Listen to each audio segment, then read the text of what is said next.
दोस्तों नमस्कार। दोस्तों आज की कहानी देहरादून से है। देहरादून में एक इलाका पड़ता है बसंत विहार और वहाँ एक फैमिली रहा करती है। इस फैमिली में बीना शर्मा और उसका बेटा अर्जुन शर्मा रहा करते हैं। बात करें अर्जुन शर्मा के फादर की तो वो कर्नल थे फौज में, जिनका नाम था आरसी शर्मा। और कहा जाता है कि वे फौज में ही शहीद हो जाते हैं और शहीद होने के बाद जो सरकार है उन्हें एक गैस एजेंसी दे देती है। ये गैस एजेंसी बीना शर्मा और उसका बेटा चलाया करते थे। हालांकि तब अर्जुन शर्मा जो है वो छोटे थे, लेकिन अर्जुन शर्मा अपनी पढ़ाई कंप्लीट करके बिजनेस में लग जाते हैं और बिजनेस जो है वो काफ़ी अच्छा चलने लगता है। ये सब देख के बीना शर्मा को लगता है कि अब अर्जुन शर्मा की शादी कर देनी चाहिए। तो आज से करीब 7-8 साल पहले बीना शर्मा एक लड़की देखती है और वो लड़की उसे पसंद आती है, जिसका नाम होता है अभिलाषा। तो अर्जुन शर्मा की शादी जो है वो अभिलाषा से हो जाती है। शादी होने के बाद इनके घर 2 बच्चे भी होते हैं और एक अधूरी फैमिली पूरी हो जाती है। सब कुछ बहुत अच्छा चल रहा था। तारीख आती है 11 फरवरी 2026। अर्जुन शर्मा को टेनिस खेलने का बहुत शौक था और वो रोज सुबह उठकर टेनिस कोर्ट जाया करते थे। 11 फरवरी को भी वो टेनिस कोर्ट निकल जाते हैं। सभी लोग अपने काम पर जा रहे थे, बच्चे जो है वो स्कूल जा रहे थे, क्योंकि अर्जुन शर्मा का अपना बिजनेस था। तो वो टेनिस कोर्ट जाकर फिर आराम से बिजनेस की तरफ जाया करते थे। टेनिस कोर्ट में खेलने के बाद अब समय हो चुका था करीब 10:30 बजे। 11 फरवरी 2026 समय सुबह 10:30 बजे टेनिस कोर्ट से बाहर निकलते ही अर्जुन शर्मा को स्कूटी पर सवार 2 लोगों ने गोली मार दी। अर्जुन शर्मा को 3 गोलियां लगती हैं, जो कि एक सर में लगती है और 2 बाकी बॉडी पार्ट्स में लगती हैं। ये गोली लगने के बाद अर्जुन शर्मा बेसुध होकर गिर पड़ते हैं। आसपास के लोग इकट्ठा होते हैं और पुलिस को बुलाया जाता है और तुरंत अर्जुन शर्मा को लेकर हॉस्पिटल पहुंचा जाता है। हॉस्पिटल जाने के बाद डॉक्टर इलाज शुरू करते हैं, लेकिन अनफॉर्चुनेटली अर्जुन शर्मा को बचाया नहीं जा सका और उनकी मौत हो जाती है। मौत होने के बाद पुलिस जो है वो अर्जुन शर्मा के परिवार को इत्तला करती है और बताती है कि अर्जुन शर्मा की गोली लगने से मौत हो गई है। ये खबर सुनकर उनकी वाइफ और उसकी माँ उनके पैरों तले से जमीन खिसक जाती है और वो रोने लगती हैं। अब पुलिस अपनी कार्रवाई शुरू करती है और पूछताछ शुरू करती है। पुलिस पूछताछ में सबसे पहले वाइफ से पूछती है कि अर्जुन शर्मा की कहीं दुश्मनी तो नहीं है। उसकी वाइफ एक ऐसा नाम लेती है कि पुलिस भी चौंक जाती है। पुलिस के सामने उसकी वाइफ कहती है कि हो ना हो ये हत्या उसकी माँ बल्कि उसकी सास और अर्जुन की माँ बीना शर्मा ने करवाई है। ये बात सुनकर पुलिस को पहले सच्चाई नहीं लगती, क्योंकि वो उसकी माँ थी और पुलिस को ऐसा लगता है कि सास बहू में कोई खटपट होने के कारण ये अपनी सास का जो है वो नाम बता रही है। ये बात सुनकर पुलिस अपनी कार्रवाई शुरू करती है और उस समय का जो सीसीटीवी कैमरा है वो खंगाला जाता है। सीसीटीवी कैमरे कम से कम 100 सीसीटीवी कैमरे खंगालने के बाद पुलिस को काफ़ी फुटेजेस हाथ लगती हैं। पुलिस देखती है कि एक बगैर नंबर के एक स्कूटी है जिस पर 2 लोग सवार हैं और उन्होंने हेलमेट पहन रखा है।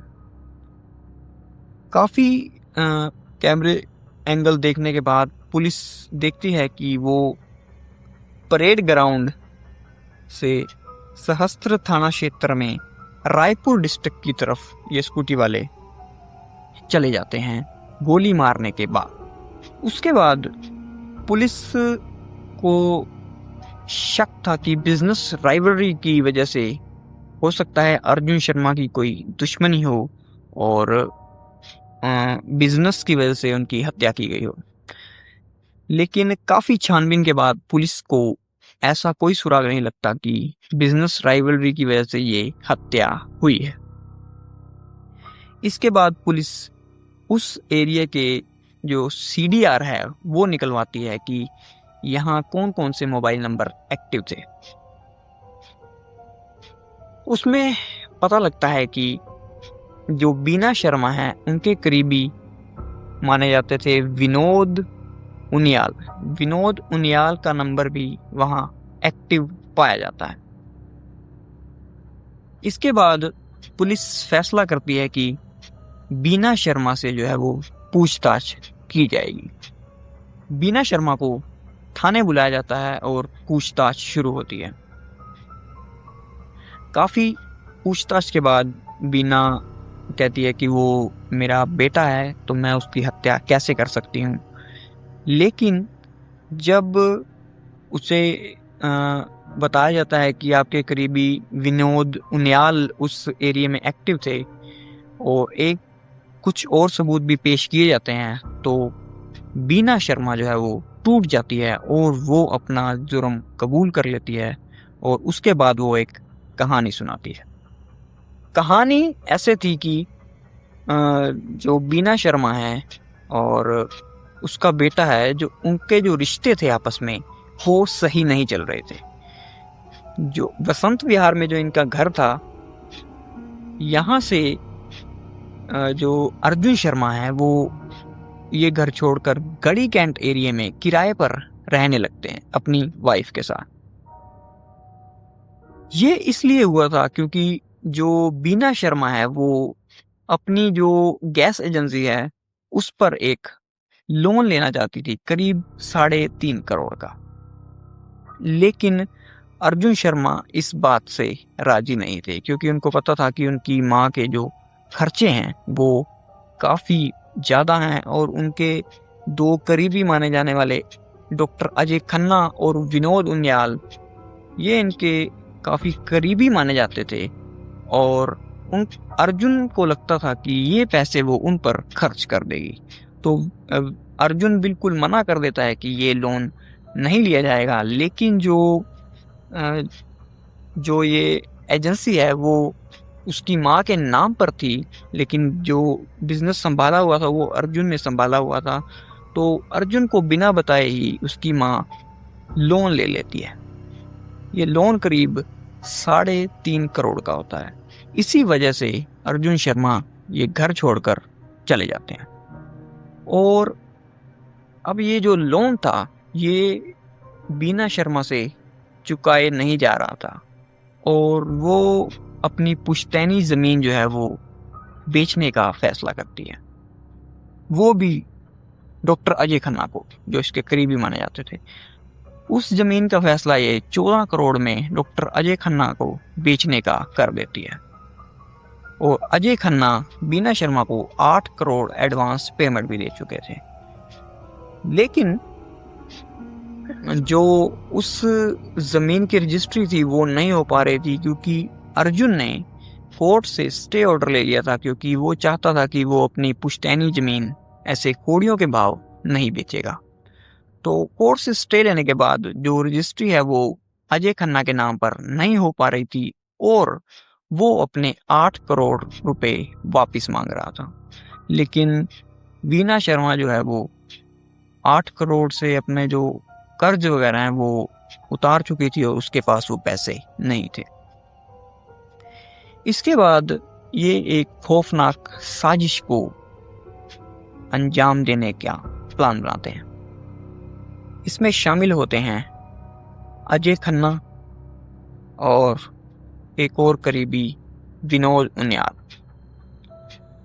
ये तीनों एक विनोद उनियाल अपने ड्राइवर को हायर करता है जिसका नाम होता है पंकज राणा, और वो पंकज राणा अपने भाई राजीव राणा को इस साजिश में इकट्ठा करता है, और करीब 12 लाख में ये डील होती है कि जो अर्जुन शर्मा है उसको मार दिया जाएगा।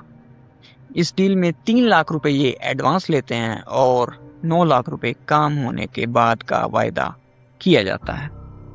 अब बात रह जाती है कि इन शूटर्स को कैसे पकड़ा जाए और इनसे इनका जुर्म जो है वो कबूल करवाया जाए। कुछ दिनों की छानबीन के बाद पुलिस को मुखबिरों से खबर मिलती है कि ये राजीव राणा और पंकज राणा जो है वो देहरादून के करीब ही छुपे हुए हैं और आज रात वो मुजफ्फरनगर भागने की तैयारी में है। पुलिस मुजफ्फरनगर पुलिस को इत्तला करती है और मुजफ्फरनगर पुलिस भी आम चेकिंग के बहाने वहां अपना डेरा डाल के बैठ जाती है।